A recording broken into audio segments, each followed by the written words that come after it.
So I ended up buying a 70-year-old camera. Now, where I first saw this camera was in a shop in Budapest when we were recently traveling, and we ended up seeing it in there, and they were charging £300 for this thing.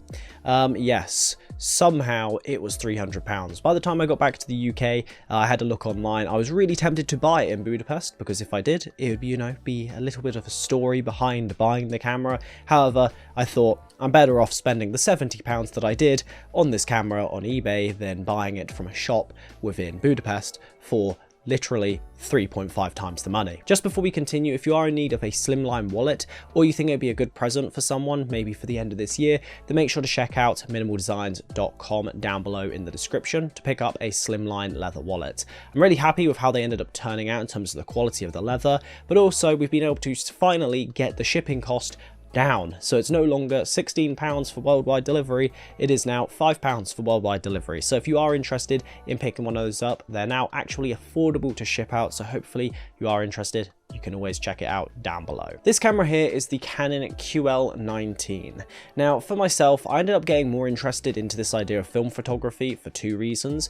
One is this more recent, I would say over the last year and a half, of a lot of photographers, especially on YouTube, getting into the world of film photography. So it's something that I have found more interesting, especially since I ended up getting a Polaroid camera and finding it just that enjoyment in having to be really concise or really just specific with the shot that you're taking and ensuring that, you're getting the good shot and just enjoying the process a lot more instead of having a normal camera where you can effectively just burst and pray and hopefully one of the photos turns out really good. The other reason is also because my girlfriend was interested in film photography, so we ended up picking one up, and also she ended up getting one as well. We might talk about that one in the future, but this one here is 70 years old. It's a very old camera, and I just think it's really cool as well to have something that is this old. It is older than me, and it's literally, what, 4 times bordering that? I'm 21 now, so it's about 3.5. So not only was the price 3.5 times more expensive at Budapest, this camera is 3.5 times the age of me. Now, what I've found so far is one of the more fun aspects of using this is obviously the fully manual settings,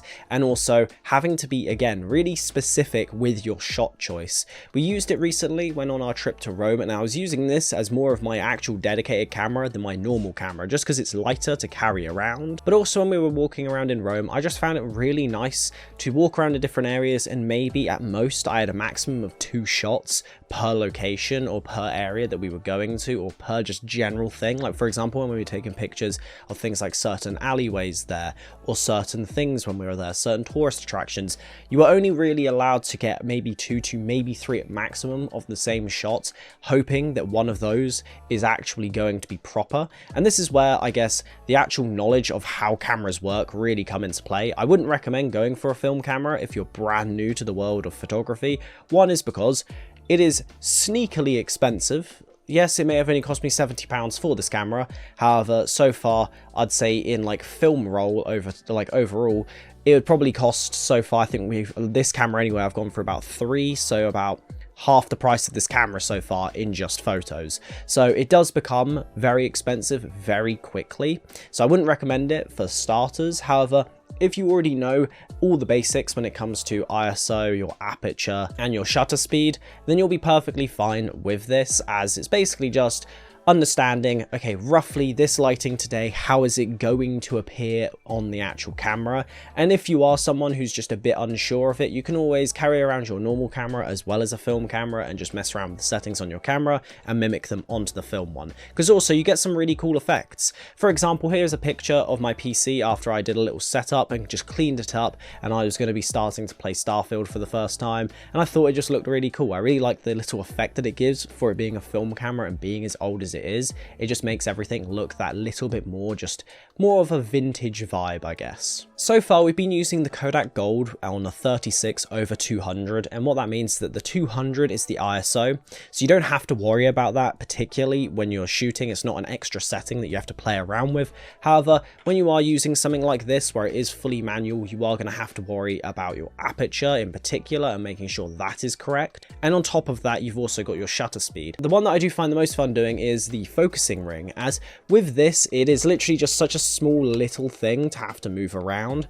And when you're able to see the actual movement as like its own little hologram to get into focus, it's just really cool to see. It's really nice to use, and it really makes you feel as if you are truly taking the photo. Whereas I feel like a lot of modern day cameras, especially the one like I'm recording on right now, which is absolutely amazing, which is the A7 Mark III, which is, again, it is amazing. However, I do feel like with that camera, as much as I can get beautiful looking shots with it, it does end up making me feel at times like I'm being slightly lazy with my way of shooting photos. Whereas with this, it is fully manual. You could argue I could just go fully manual on that, which I do. I use full manual settings on it. However, I do also use autofocus because I don't know what it is. I always feel like I get it in focus on the viewfinder, and then when I go and look at the photo later on, it's like slightly out.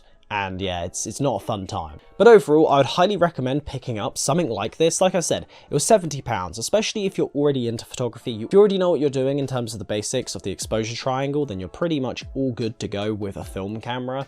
It is just the case though, it is sneakily expensive. It's something that is definitely a hobby over anything else. I always think that yes, a lot of people are hobbyists within photography. However, I always find that a lot of people just kind of take their cameras around, take photos generally speaking, whereas this is a proper hobby where it is a every now and again, or you're using it very specifically, very intentionally. You're doing things and it's just for the love of doing it, instead of that desire to take a really cool photo that you can then post on Instagram that's hyper realistic. With that all being said though, hopefully you did enjoy this video. I know it's not like my normal videos where I'll typically be talking about specs and how it affects the actual cameras or the lenses or the actual keyboards, for example, like one of my most recent ones, which was talking about the most recent keyboard I picked up. I know that it wasn't following those typical ones. I will have a new video out very soon, which will be about the apps that are must-haves on iOS 17. So if you're interested in that, make sure to subscribe to the channel. However, hopefully you did enjoy this one. If you did, make sure to leave a like and do subscribe for more content moving forward. And with that all being said, I'll see you guys in the next one. Have a good one.